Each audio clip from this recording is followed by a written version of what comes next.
Olá, Plastilover, tudo bem com você? Aqui é o Marcelo Orozco, é o maior prazer estar aqui com vocês ao vivo, são 19 horas e 27 minutos exatamente, né? Já vamos iniciar a nossa live, nosso bate-papo com o Orozco. Para quem não me conhece, Marcelo Orozco, trabalho com plástico há já 30 anos, trabalho ensinando sobre plástico, trabalhei muito tempo na indústria, na transformação, nas partes técnicas, né? Recuperando materiais, injetando materiais, soprando materiais, estudando materiais, trabalhando principalmente com os processos de transformação convencionais, mas também tive acesso e trabalhei também oportunamente com os processos de transformação convencionais. Gosto do plástico, estudei sobre plástico, né? Sou mesmo um Plastilover e eu estou aqui para ajudar vocês a, primeiro, destinarem adequadamente os resíduos de plástico, para que todas as pessoas, né? Então você, Plastilover, você tem a função de ensinar as pessoas a destinar adequadamente o plástico, né? De maneira que ele possa chegar na mão dos catadores, nas cooperativas de reciclagem. Essas pessoas, esses Plastilovers, que vão tratar com carinho o material e fazer com que esse material plástico seja revalorizado e volte ao circuito produtivo.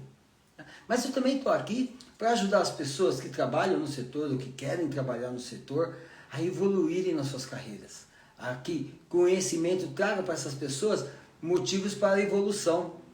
E as pessoas que querem empreender nessa área do plástico, desse mercado muito rico, e olha que o plástico tem muito a crescer. Outro dia nós comentamos aqui que só 9% de todo o lixo do mundo, de todo o material plástico produzido no mundo, só 9% é reciclado.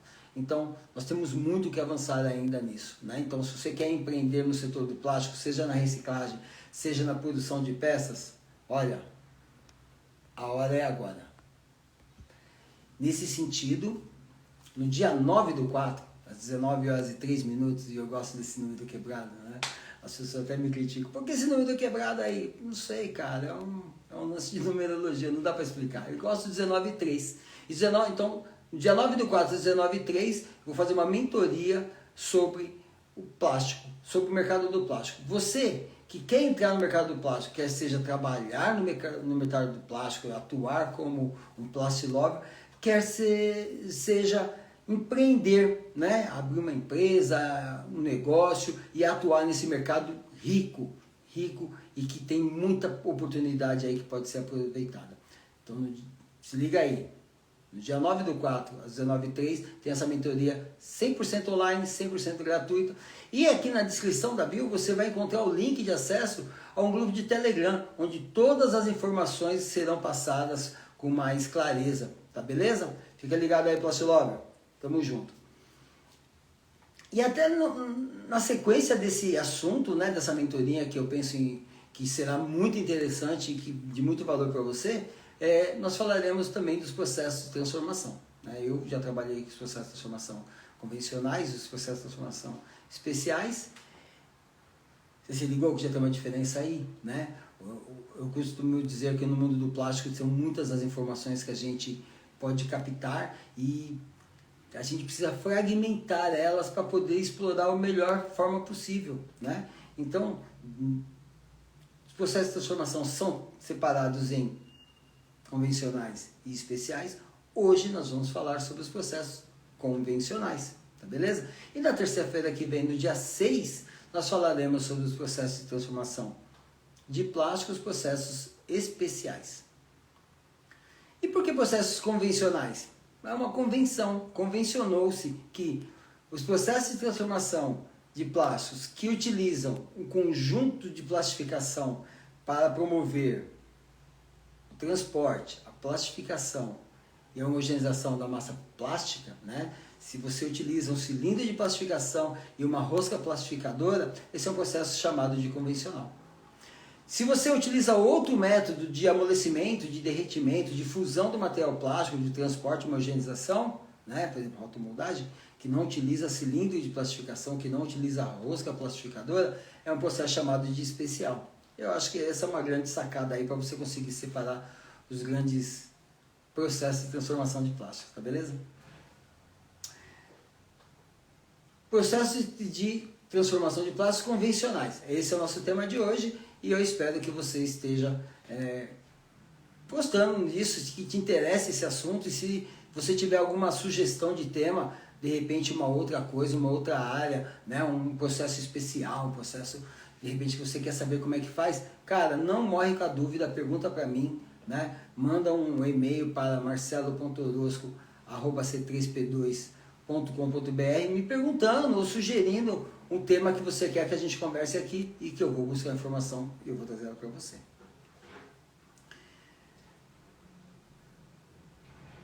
O processo de transformação de plásticos, mesmo os convencionais, ainda é um assunto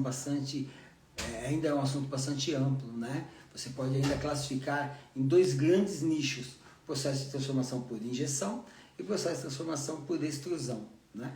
Eu vou apresentar para vocês aí alguns vídeos, algumas imagens que falam sobre esses processos rapidamente. Mas deixa eu dar uma clareada. Processo de injeção são aqueles processos que nós chamamos de processo intermitente, né? O processo de injeção, ocorre a injeção do plástico, molde abre, a peça cai, processo tudo de novo. O material plástico ele não fica o tempo todo trabalhando dentro do conjunto de plastificação. Ao passo que no processo de extrusão, a outra vertente, continuamente o material vai sendo transportado, plastificado, homogeneizado e moldado. É um processo contínuo. Então, processo de injeção, processo descontínuo, processo de extrusão, processo contínuo. Com relação ao processo de extrusão, um outro dia nós demos uma palhinha aí sobre os tipos que existem e hoje a gente vai falar também sobre eles, tá bom? Vai ser uma coisa mais tranquila, mais com medimento, mas hoje nós falaremos sobre os grandes nichos de processo de transformação, que são injeção e extrusão. Vou compartilhar uma imagem com vocês aqui. É impressionante falar, mas quase todas as peças que nós vemos de material plástico são obtidas pelo processo de extrusão, ou de injeção, me perdoem.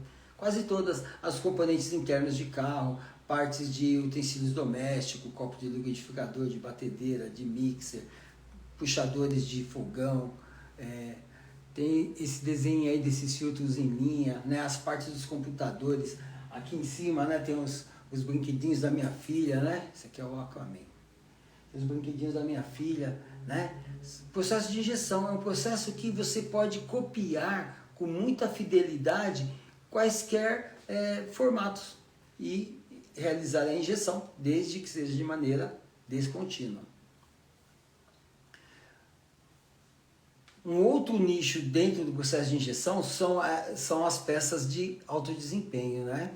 Você consegue produzir peças no processo de injeção com tamanha fidelidade que são utilizadas em aplicações nobres, ou de engenharia, ou como eu acabei de dizer, de alto desempenho, e que são requeridas exatidão nas dimensões, estabilidade dimensional frente à exposição térmica, e além disso tudo, propriedades mecânicas de resistência ao impacto, resistência à tração, resistência ao intemperismo, né? E o processo de injeção permite essa grande variedade de materiais a serem utilizados. E aí vai uma outra separação então, né? Então, processo de injeção, processo descontínuo, processo de extrusão, processo contínuo.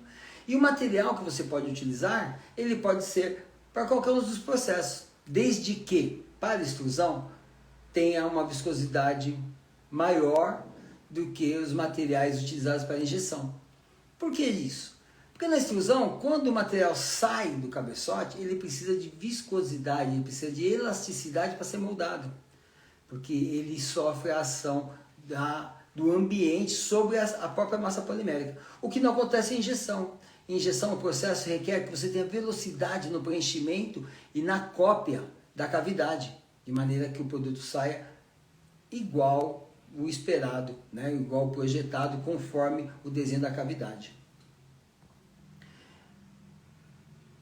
Tem um videozinho que a gente captou aqui na internet, que é um processo de injeção, e ele demonstra com muita tranquilidade como que acontecem as coisas. Eu vou deixar ele rodando umas 2 vezes para a gente se ambientar. Primeiro tem o funil de alimentação, que é essa pecinha que vai sobre o cilindro de plastificação, né? Onde tem as bolinhas brancas e verdes, então elas caem. Essa parte onde tem esse movimento, né?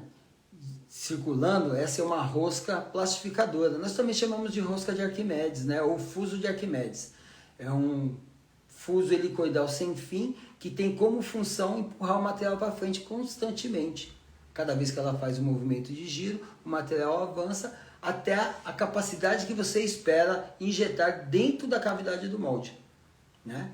E esse movimento acontece quando o molde fecha lá. Fechou o molde, ocorre a injeção. Vale lembrar o seguinte, o calor que faz com que o material derreta, ele é fornecido de duas maneiras. Primeiro, por esses pontinhos vermelhos em torno do cilindro de plastificação, que são as resistências elétricas. E depois, pelo próprio trabalho do material dentro do cilindro, né? Então, quando a rosca está fazendo esse movimento, e essa movimentação da massa lá dentro da rosca, produz atrito e o atrito eleva a temperatura da massa. Então, a temperatura da massa elevada por atrito mais o calor fornecido da resistência garante que o material funda e tenha a fluidez necessária para que preencha a cavidade do molde. Uma vez preenchida a cavidade do molde, o que acontece? Você tem os sistemas de refrigeração, e aqui estão sendo demonstrados por esse fluxo contínuo, azul, né? E que se torna vermelho no momento da injeção. E por quê? Porque no momento da injeção o material está quente, está fundido. E aí o molde, esse sistema de refrigeração, rouba o calor, né? Então ele aquece a água, mas continua circulando até que a peça resfrie. E aí o molde abre e a peça é extraída já na condição muito perto do uso, né? Olha lá, a peça já cai rígida. Tem um parâmetro que chama temperatura de amolecimento térmico. Essa é a temperatura que a peça deve sair do molde, né? Às vezes as minhas sócias falam que eu vou muito longe dentro das explicações, mas tem coisas que eu não consigo deixar para lá. Eu preciso me aprofundar e esse é um dos casos, né? A peça só pode ser extraída do molde depois que todo o calor foi retirado e ela está a temperatura abaixo da temperatura de amolecimento. Ou seja, já está estável, as moléculas já não vão mais se deformar. Tranquilo? Então, de novo, processo de injeção, o material precisa de fluidez para que ele preencha a cavidade com tranquilidade. Ele é convencional porque ele é composto por um cilindro de plastificação e uma rosca plastificadora, que são os responsáveis por fornecer calor para o material de forma que ele possa fluir. Então, derreter e fluir para dentro da cavidade sob a ação da calor e temperatura. A peça, uma vez moldada dentro de um molde, e esse molde tem movimento de abertura, fechamento e extração, além da circulação de água que vai promover toda a retirada do calor. O processo de injeção é um dos que mais empregam. Não é o processo que mais... Deixa eu dar um tchau aqui, ó. Toninho, Caio. Caio, prazer falar com você aí. Simone, nossa, de coração, agradeço a sua presença. Estou aqui, se precisar de ajuda, tiver alguma, né? Conta comigo, Simone, sempre. Então, o processo de injeção, além de você ter essa intermitência, né? Você precisa que o material preencha e copie com fidelidade a cavidade do molde. No processo de extrusão, como eu falei antes, a quantidade de material transformado é muito maior, porém a quantidade de produtos é menor. Porque o volume de cada produto é muito maior, porque o processo é constante, né? Contínuo, continuamente produzindo o produto. Eu tenho um desenho, eu tenho um filminho aqui que vai mostrar como que acontece isso aí. Ó. Aqui tem alguns exemplos de produtos obtidos pelo processo de extrusão, né? E não são só esses, viu? Eu coloquei aí cabos, perfis, mangueiras, dutos, mas, cara, existe uma infinidade de produtos obtidos por extrusão. Quer saber mais alguns? Saquinho, sacolinha, esse filme de PVC, que a gente chama de plástico filme, eles são obtidos por extrusão. Também aquelas lonas de caminhão, de circo, né? Algumas são obtidas por extrusão, mas algumas são obtidas por calandragem. E a calandragem é um processo especial, vou deixar claro isso aí também. Outros produtos obtidos por extrusão, esquadrias, né, de portas, janelas, cara, rufos, telhas de policarbonato, coberturas de PMMA, uma infinidade de produtos são obtidos por extrusão. Que é um processo que, diferentemente da injeção, ele é contínuo, ele precisa que a viscosidade do material seja maior do que é o encontrado na injeção, né? Processo de extrusão, então, processo contínuo, que precisa que o material tenha mais viscosidade para que seja conformado adequadamente. E é um processo convencional porque também utiliza o cilindro de plastificação e uma rosca plastificadora no conjunto de plastificação, né? Então o material plástico ele também é colocado dentro de um funil de alimentação, né? Onde estão as bolinhas verdes e brancas aqui. Eles caem por gravidade na rosca que continuamente gira, mandando o material para frente. Esse movimento acaba gerando calor, né? O calor por cisalhamento, o calor por atrito do material plástico, mas também o cilindro é aquecido com as resistências elétricas. E aí tem um outro lance. O fato de ser um movimento contínuo faz com que o calor gerado por cisalhamento, muitas vezes, eleve a temperatura da massa polimérica além da temperatura necessária. E aí uma outra distinção entre esses dois processos principais aí, injeção e extrusão, uma outra distinção é que normalmente os sistemas de controle de temperatura das extrusoras têm resistências e sistemas de refrigeração, que pode ser água, pode ser óleo, pode ser ventoinhas, né? Mas é muito importante que na extrusão você tenha um sistema de refrigeração do conjunto de plastificação. E na injeção isso é muito mais raro de acontecer. O comum é que você tenha apenas sistemas de aquecimento por resistência, mas também tem sistemas de aquecimento por óleo ou por fluido, água, vapor. É menos comum. Mas existem materiais que a característica de fusibilidade, a estabilidade térmica dele, faz com que seja necessária a utilização de um sistema de controle de temperatura mais eficaz. É o caso do PVC, por exemplo.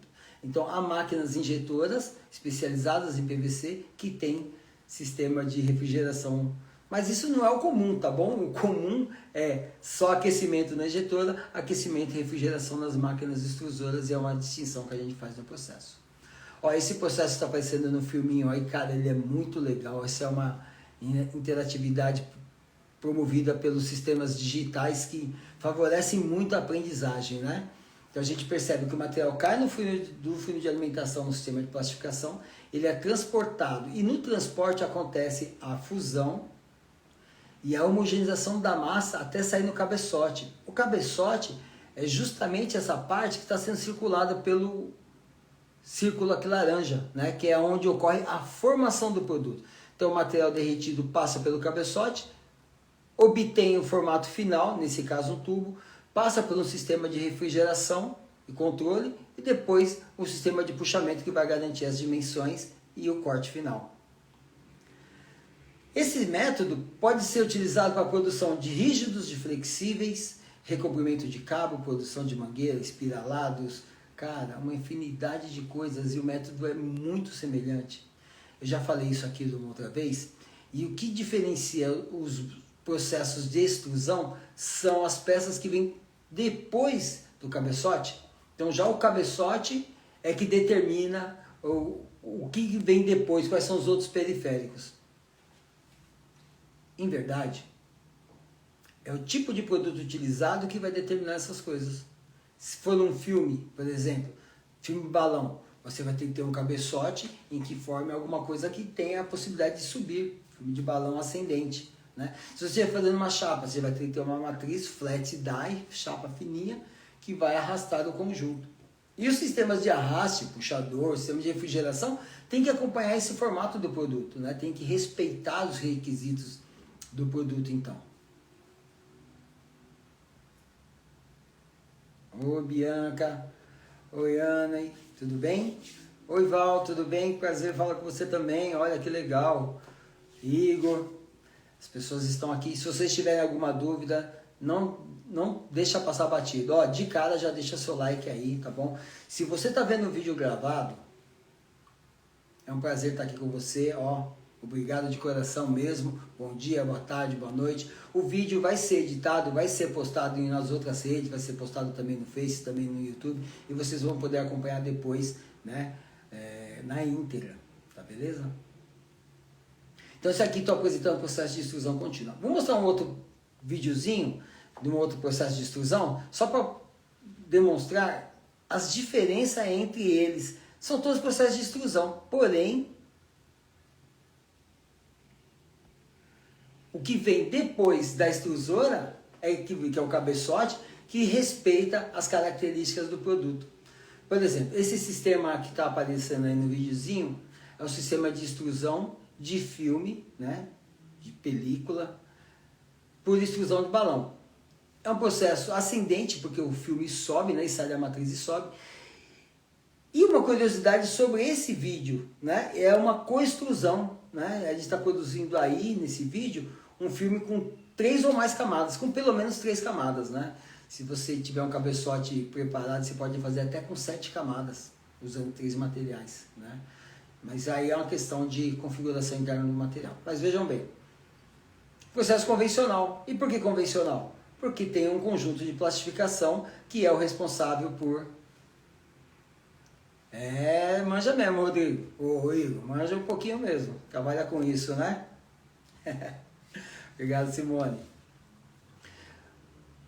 3 camadas alimentam um cabeçote só, e aí as camadas elas vão entrar, elas entram em processo espiralado e vão se unindo, né? E aí se separam, né? Forma uma primeira película, uma segunda película, e aí ela vai subindo tudo junto, forma o balão, né? E aí tem o sistema de arraste, sistema de refrigeração, e cada filme, cada produto tem o seu sistema, sempre respeitando os requisitos do produto final.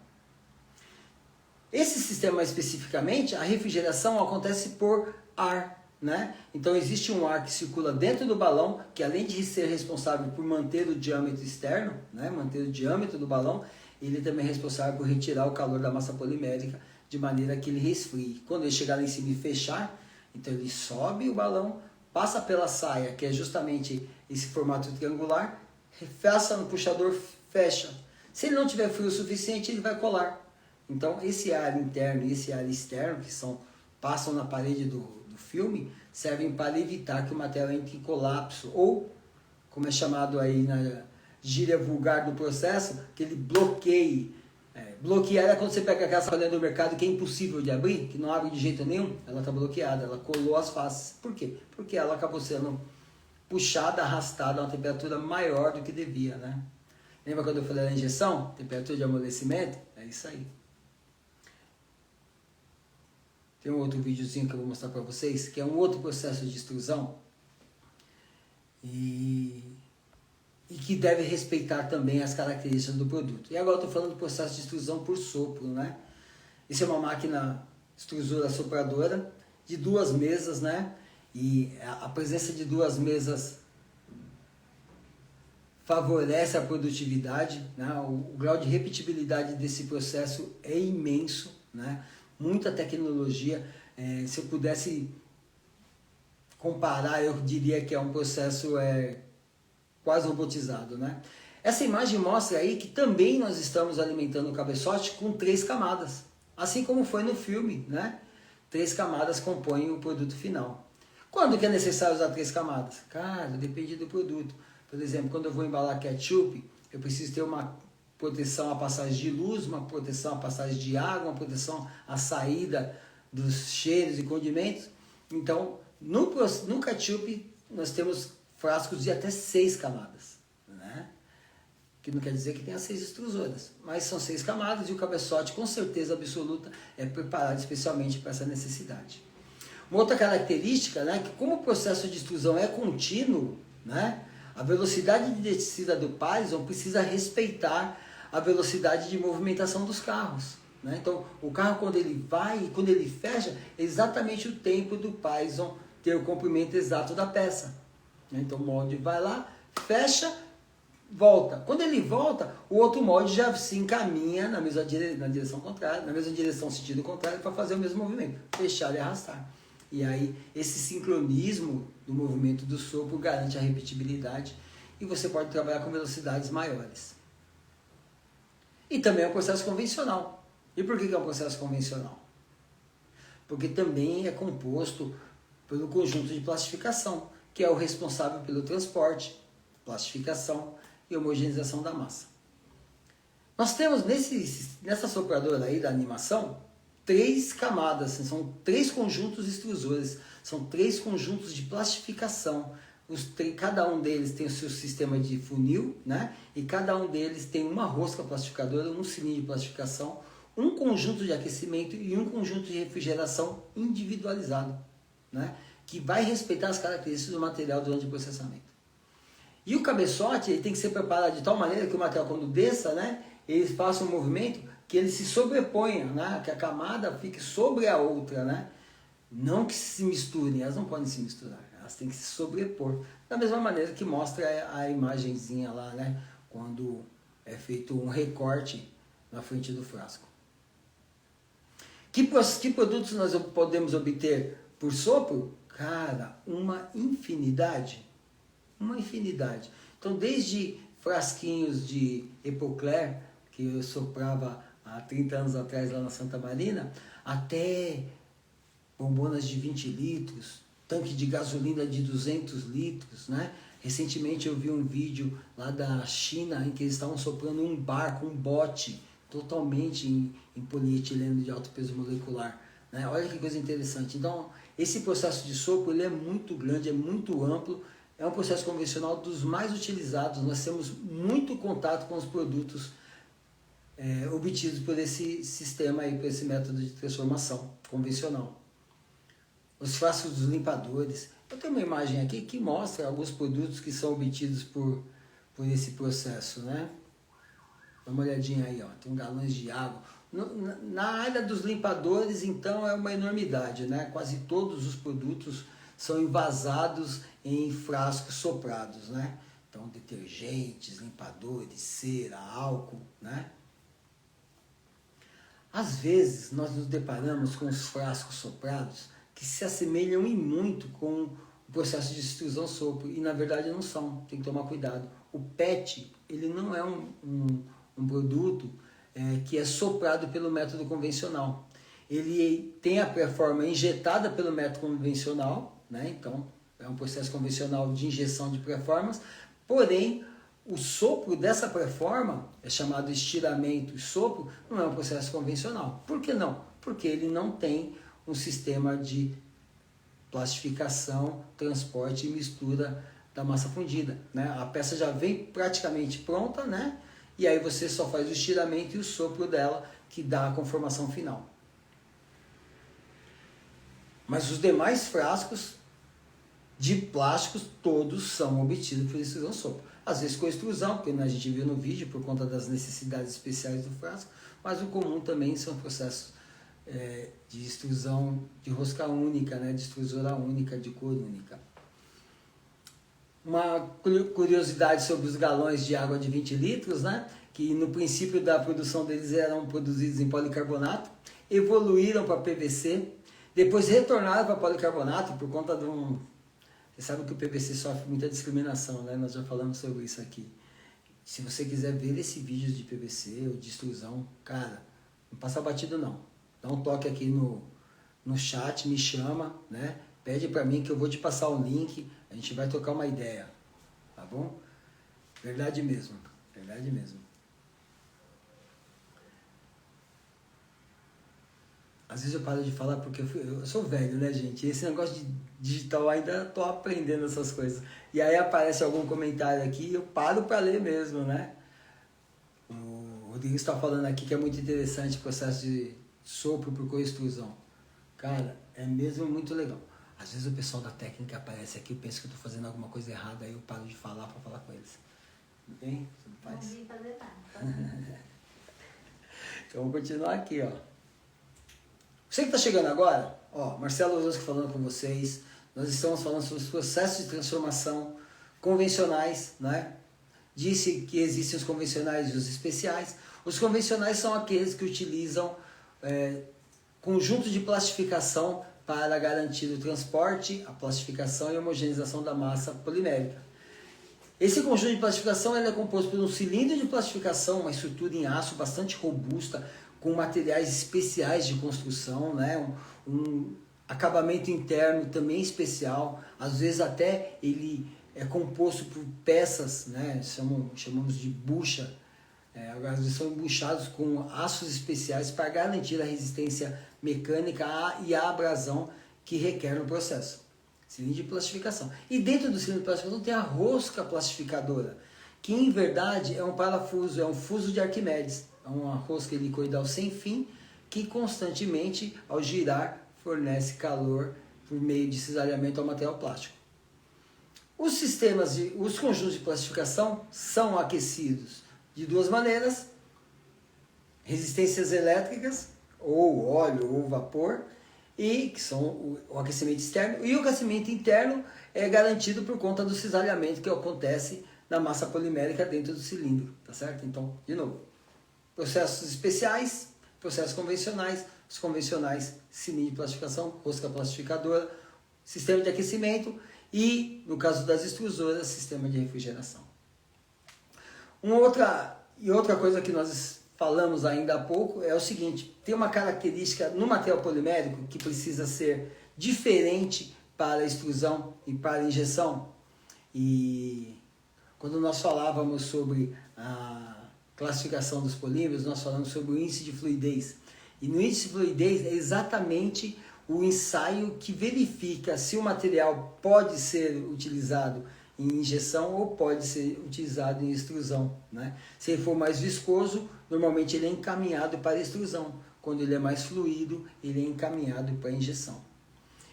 O processo de injeção é aquele que você consegue uma maior variedade de peças, né? E o processo de extrusão é aquele que você consegue maiores volumes de produção, né? Tanto que o processo de produção por extrusão é o que mais consome material plástico no Brasil, né? Se eu fosse dar um chute bem dado agora, eu diria na casa de 62% de todo o material transformado é por extrusão. Sem levar em consideração aqueles processos em que vai por um lado e outro, né? Por exemplo, o PET, que é injetado e depois soprado, né? Sem contar isso que passa por dois sistemas. Deixa eu pegar aí, pessoas, que eu me perdi aqui. Ah, tá, beleza. Falei do PET, né? O PET é aquele sistema que ele é produzido a partir da pré-forma, né? Então você tem uma pré-forma, a pré-forma é colocada dentro do molde e o molde sofre e a pré-forma sofre sistema de estiramento e sopro, né? E aí produz garrafa de refrigerante, garrafa d'água, garrafão d'água, né? E é a partir da pré-forma. A pré-forma é obtida pelo processo convencional, que é a injeção.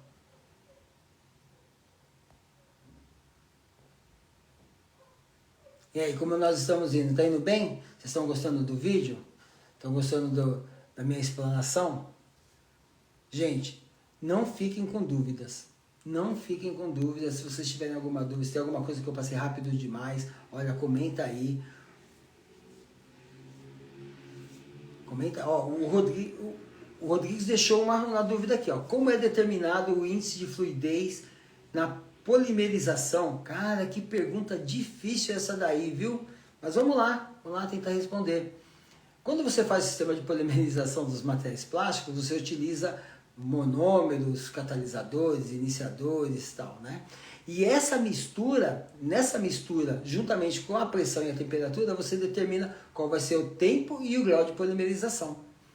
Quanto maior for o grau de polimerização, quanto maiorem forem as macromoléculas, maior vai ser a viscosidade. Menor vai ser o índice de fluidez. Isso aí tem que ficar na cabeça, né? Índice de fluidez, quanto maior o índice de fluidez, menos viscoso.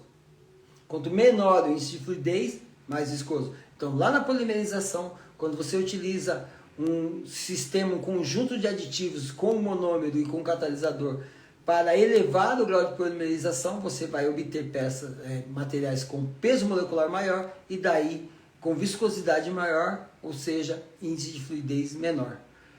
Espero que eu tenha respondido aí, hein? Às vezes as coisas passam, mas de forma geral eu tenho tentado me controlar. Deixa eu ver com o pessoal da tela como é que tá, tranquilo? Tá tudo em paz. Eu coloquei nessa imagem aí 2 filmes, né? O saquinho convencional que a gente compra no mercado, agora compra no mercado, né? Em São Paulo a gente compra no mercado, no resto do Brasil a gente ganha no mercado, mais ou menos. E também deixei aquele plástico filme. E olha, cara, que interessante. São duas películas de material polimétrico obtido por extrusão, os dois. Porém, o processo que vem depois do cabeçote são diferentes. A sacolinha é feita por aquele processo do filme que eu acabei de mostrar, a extrusão de balão. Enquanto o filme de PVC, ele pode ser produzido por balão, mas também pode ser produzido por filme plano. Aí ele é feito a chapa, depois ele é estirado de 2 movimentos para garantir a espessura. E também, muitas vezes, necessária a contração deles, principalmente quando é utilizado para a embalagem de materiais dentro dos supermercados, os açougues, as coisas desse tipo. Belezinha? São 2 processos. Então você vê, né? O processo, quando a gente fala em transformação de polímeros, há muita coisa a ser dita. Muita coisa. Um processo que produz a chapa, dependendo dos periféricos que vem na frente, você pode produzir filme, né? O filme bioorientado, por exemplo, né? Que é aquele filme dos embalagens de bolacha, de biscoito, polipropileno bioorientado, BOPP, é uma máquina que se assemelha muito ao processo de transformação de chapa. Porém, os periféricos que vem na frente, né? Os puxadores, os sistemas de arraste e os sistemas de estiramento do filme, né? Ele estira assim, depois ele estira assim, garante uma orientação das macromoléculas que elevam as propriedades ópticas relacionadas à transparência e mecânicas relacionadas à resistência à tração, rasgamento, né? Então, os processos de extrusão convencionais são aqueles que utilizam conjunto de plastificação, mas, porém, todo o aparato que vem depois do cabeçote, ele é desenvolvido para atender os requisitos do produto.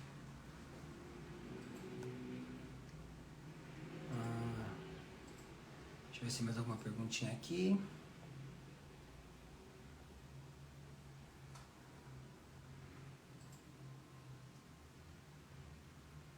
Não, tá tranquilo. Beleza aí, galera? Pessoal da técnica, tá tudo bem? Tranquilo? O assunto nosso de hoje, ele é um assunto assim, muito extenso, né? Então a gente vai fragmentar ele em partes. Hoje nós falamos sobre os processos convencionais e na próxima terça-feira, no dia 6, nós falaremos sobre os processos especiais. Dentro dos processos convencionais, nós falamos hoje sobre injeção. Nós temos uma animaçãozinha bem legal. Que bom que a Simone gostou das animações. Eu espero melhorar. Oi, Lucas, tudo bem? Gabi, tudo bem? Nos processos de extrusão, eu mostrei alguma animação sobre o processo de sopro, o processo de filme, mas existem outros processos. Mostrei também um que representa os processos de transformação de extrusão de perfil, e aí a gama de produtos é imensa, né? Tubo, mangueira, esquadrias, portas, janelas, rufos, telhas, todos eles se assemelham àquilo que eu mostrei lá no princípio, né? Que é o processo de extrusão contínua. Todos esses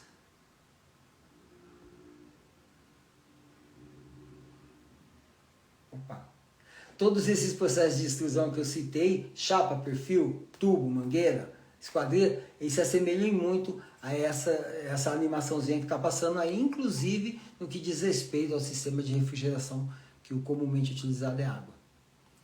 Tranquilo aí? Muita dúvida para perguntar para mim? Tá tudo tranquilo? Galera, tem uma outra pergunta aqui, ó. Como é determinado o índice de fluidez do polímero? Então você fez a polimerização e determinou o grau de polimerização. Aí você quer saber qual que é o índice de fluidez? Existe um ensaio que é regido pela STM, pela ISO, pela DIN, então um monte de órgãos reguladores, regulamentadores, né? Cada país e tem o seu, mas o comum é no Brasil a ABNT e nos Estados Unidos a STM e no mundo a ISO.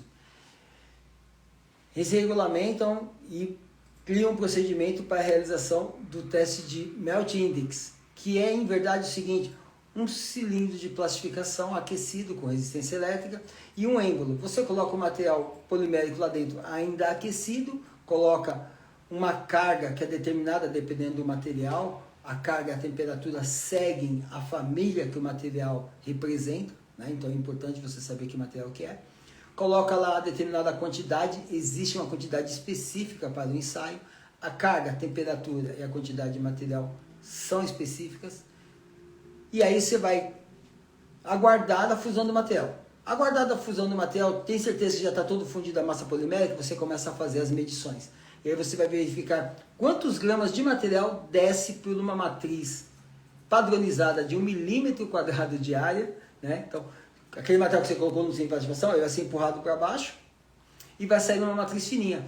E aí você vai medir quantos gramas sai de material em 10 minutos. Então, o índice de fluidez é um ensaio que mede a viscosidade, a fluidez do material, e o resultado é em gramas por 10 minutos. Olha, tem um vídeo nosso que fala de índice de fluidez. Eu vou buscar ele, eu vou tentar deixar ele na descrição da bio aqui para vocês acessarem, mas se não também vocês mandem para mim um e-mail, marcelo.orosco@c3p2.com.br, que eu passo o link para vocês aí, que tá uma explicação mais clara, mais ampla, né? Mais ventilada, né? Hoje nós estamos testando uma estrutura de iluminação um pouco diferente, né? Algumas pessoas comentaram com a gente que estava muito escuro o ambiente, a gente está testando uns soft light, né? Tecnologia de ponta desenvolvida pelo engenheiro Carlos e o Arthur. Na verdade, o meu cunhado e meu sobrinho. Pessoas de criatividade fora do normal. Diz a lenda que, reza a lenda que quando em situação periclitante o ser humano traz a criatividade à tona e resolve a situação. Acabamos de fazer isso aqui. Beleza, pessoas? Olha, foi um prazer estar com vocês aqui hoje. Espero que vocês tenham gostado da minha explanação. Espero que tenha trazido alguma informação útil e pertinente, né? Fica ligado aí, na terça-feira, dia 6, nós teremos outro encontro, bate-papo com o Orosco, sobre processos especiais. Mas antes, na sexta...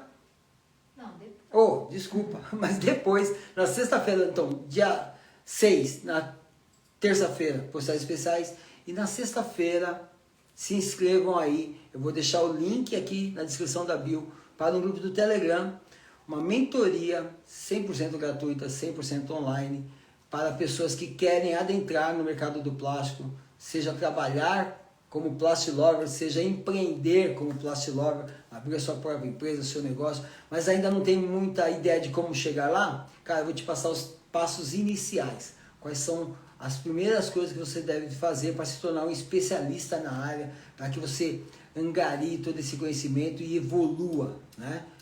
Como eu disse antes, meu objetivo aqui é que as pessoas ganhem dinheiro na área de transformação de plástico, na área de processos de plásticos. Tá beleza? Então, dia 9, 19 horas e 3 minutos, mentoria com Marcelo Orosco. Acho que é isso. Vou ficar por aqui, né? Vou até parar essa imagenzinha aqui que eu gostei bastante. Quero deixar meu, sincero agradecimento a vocês todos. Lucas, cara, firmeza total, é um prazer imenso saber que você está aqui acompanhando a gente. Se você tiver alguma dúvida também, não fica com ela não, manda para mim. Eu derrubei o bonequinho da minha filha, mas depois eu vou arrumar, eu prometo. E ele é obtido por injeção. Beleza? Fiquem com Deus. Grande abraço do Orosco. Até a próxima.